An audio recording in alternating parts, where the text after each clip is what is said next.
Assalamualaikum warahmatullahi wabarakatuh. Selamat pagi semuanya untuk anak-anak kelas 4. Pagi ini kita akan belajar tema 1, subtema 1, pembelajaran keempat. Baik, kita langsung saja ke materinya.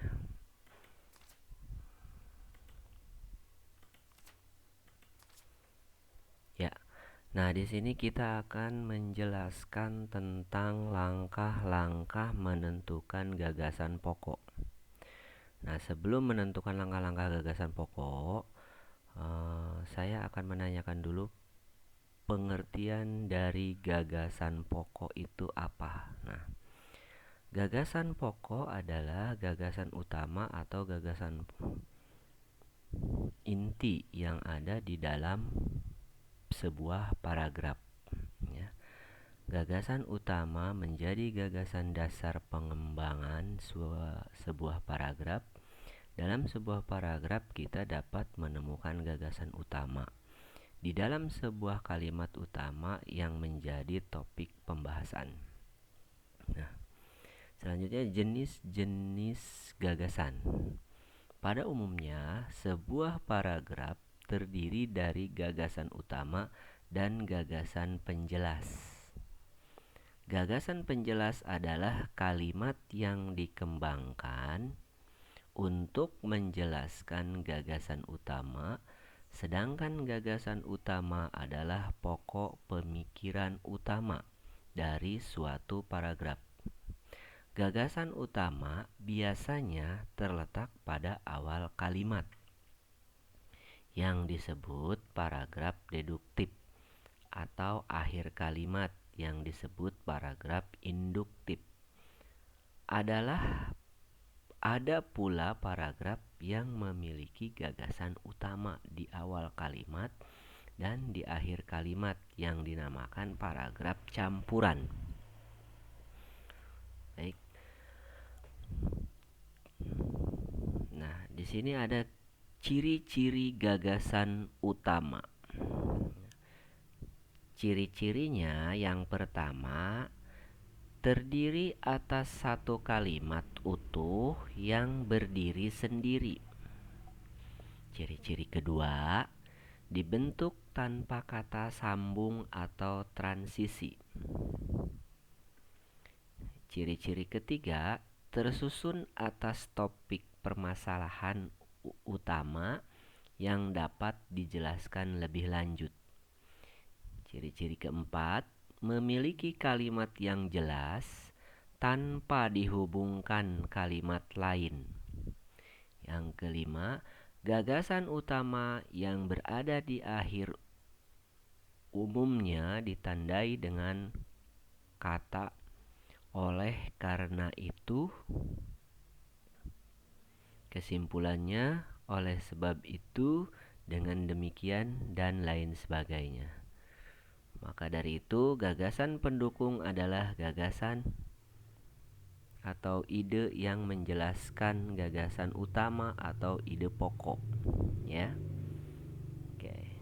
Selanjutnya, cara menemukan gagasan utama. Nah, yang pertama, cara menemukan gagasan utama atau gagasan pokok. Kita telah mengetahui ciri-ciri dari gagasan utama, sehingga kita dapat dengan mudah menemukan gagasan utama dari sebuah paragraf. Namun, ada 2 tips untuk menemukan gagasan utama, yaitu yang pertama, tipsnya kita harus membaca dengan cermat. Tanpa diawali dengan membaca, kita tidak akan bisa menemukan ide pokok paragraf. Ya. Kita tidak perlu membaca fokus keseluruhan dari sebuah bacaan.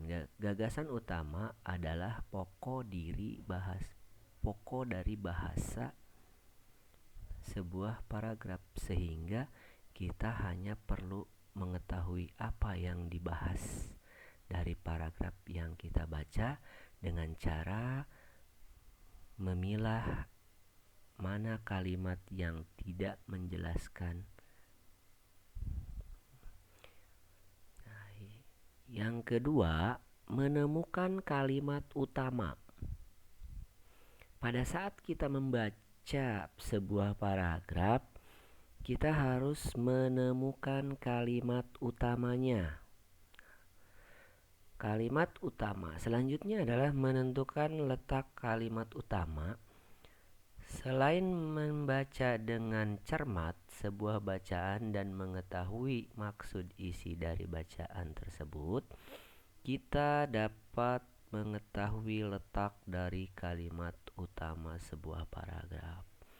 Pada umumnya, kalimat utama terletak di awal atau di akhir paragraf. Namun, kalimat utama tidak selalu menjadi kalimat pertama sebuah paragraf. Oleh karena itu, kita dapat menemukan kalimat utama dengan membaca cermat terlebih dahulu sebuah paragraf sebelum menentukan kalimat utamanya. Setelah menemukan kalimat utama, maka secara tidak langsung kita dapat mengetahui gagasan utama dari sebuah paragraf. Nah, di sini ada contoh sebuah paragraf. Ya, contoh sebuah paragraf.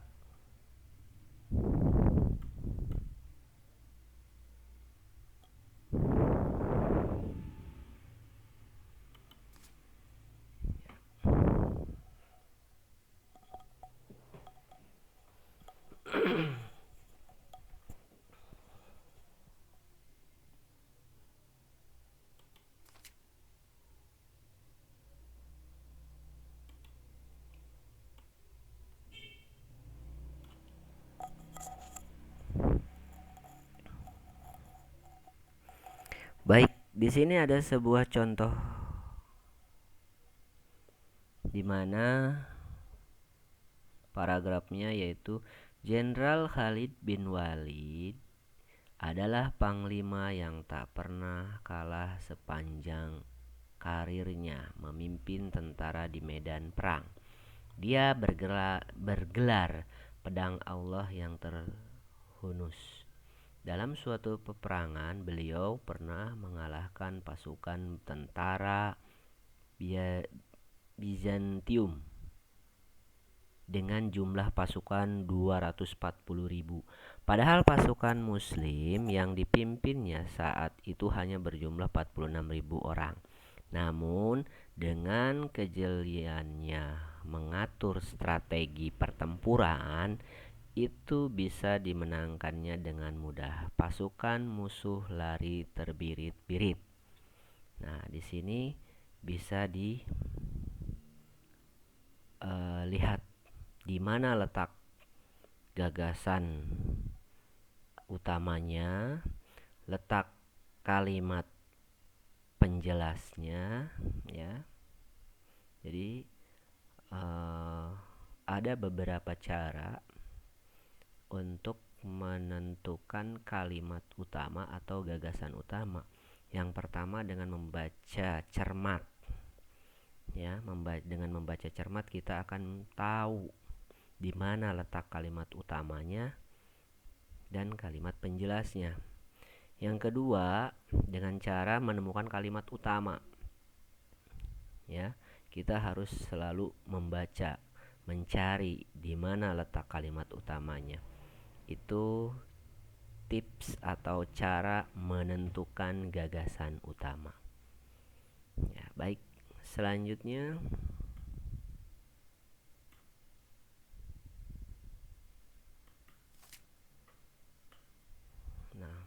menentukan gagasan pokok dan pendukung dari bacaan Tari Kipas Pakarena. Ini ada di buku tema ya, anak-anak. Baik, kita baca dulu sebelum menentukan gagasan pokok dan pendukungnya.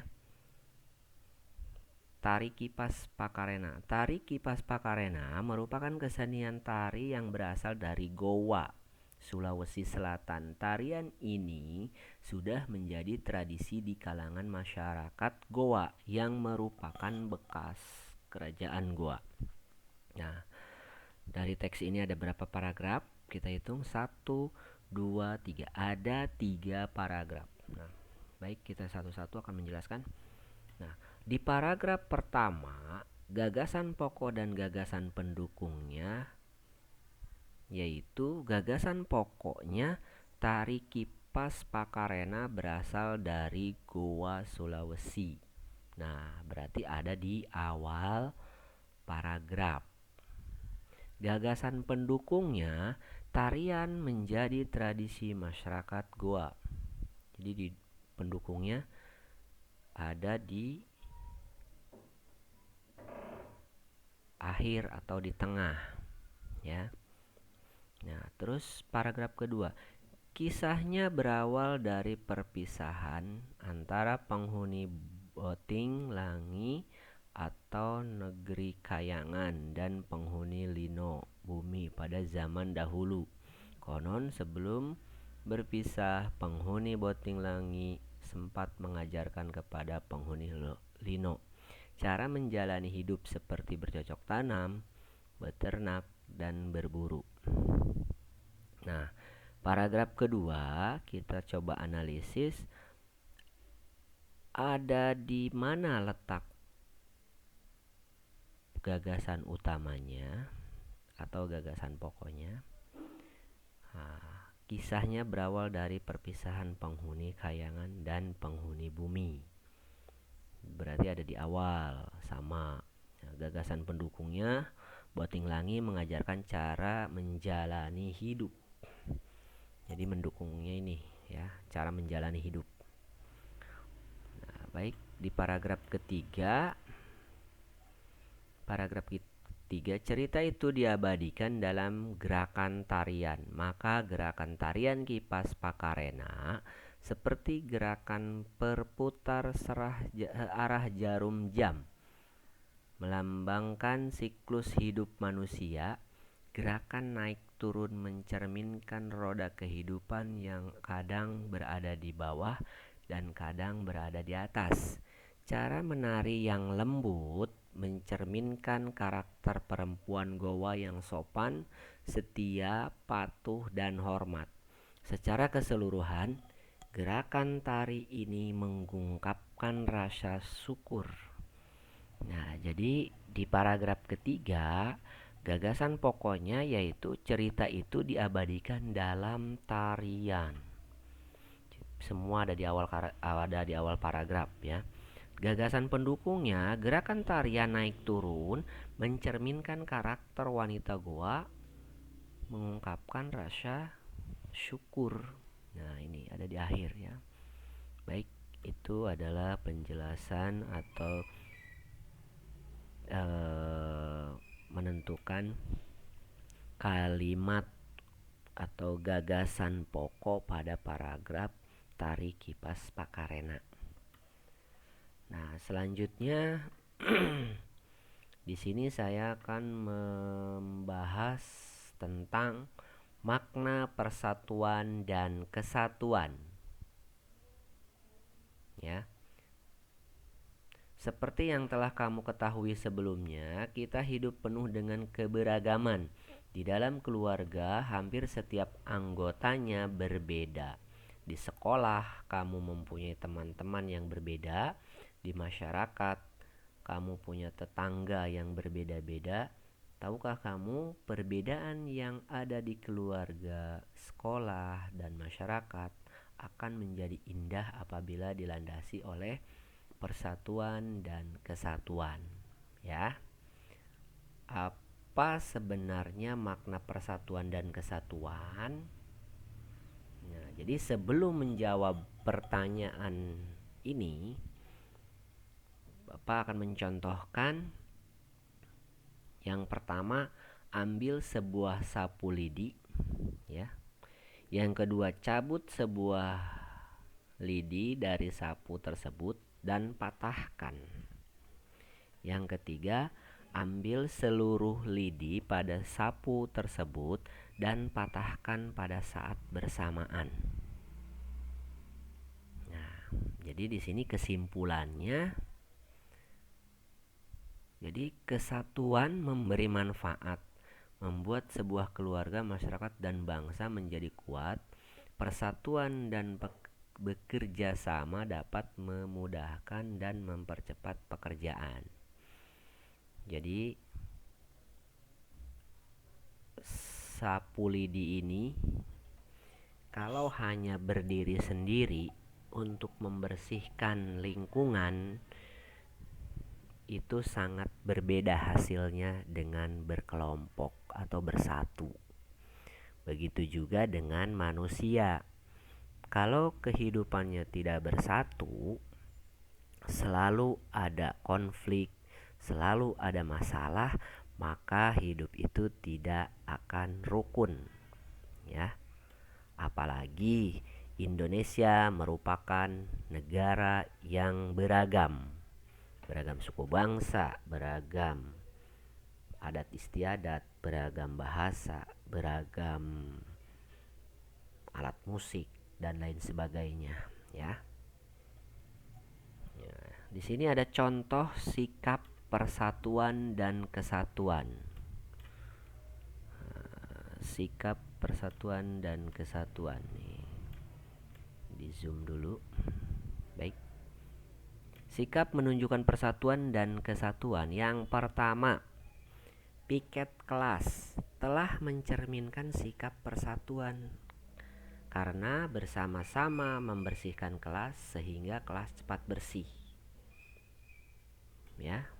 Menghormati budaya lain telah mencerminkan sikap persatuan karena saling menghormati. Di kelas itu kamu punya teman berbeda-beda, ya, berbeda-beda suku bangsa, berbeda-beda provinsi, berbeda-beda kebudayaannya. Nah, maka dari itu kita harus saling menghormati. Nah, yang ketiga, saling membantu. Ini sudah mencerminkan persatuan dan kesatuan. Yang keempat, membantu teman yang kesulitan memahami materi pelajaran, ya. Itu juga sudah termasuk mencerminkan persatuan dan kesatuan. Sini ada sikap tidak menunjukkan persatuan, tawuran, ya, mengejek teman, membuli teman, menghina teman, ya, memilih teman, sombong dan acuh terhadap keadaan teman. Itu merupakan sikap tidak menunjukkan persatuan dan kesatuan. Baik, mungkin itu saja materi yang dapat saya sampaikan. Kurang lebihnya mohon maaf. Assalamualaikum warahmatullahi wabarakatuh.